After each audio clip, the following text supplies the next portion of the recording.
Montgomery County, a man is dead after investigators say he was shot by a police officer following an hours-long barricade at a home in East Greenville. Our Kelly Rule reports.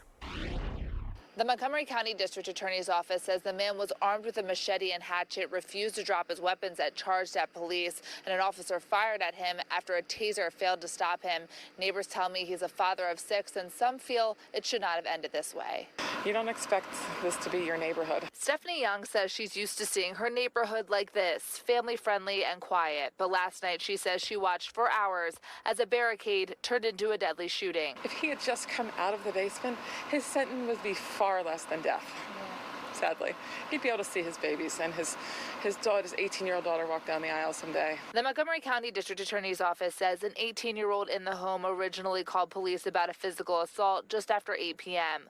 When police arrived, they say a man was barricaded in the basement, threatening to harm law enforcement. Young says she heard the exchange. Leave me alone. Don't come down here. Keep out. At 11:30, officials say officers went through the basement door and found the man armed with a machete and hatchet. Investigators say he charged at police and refused commands to drop the weapons.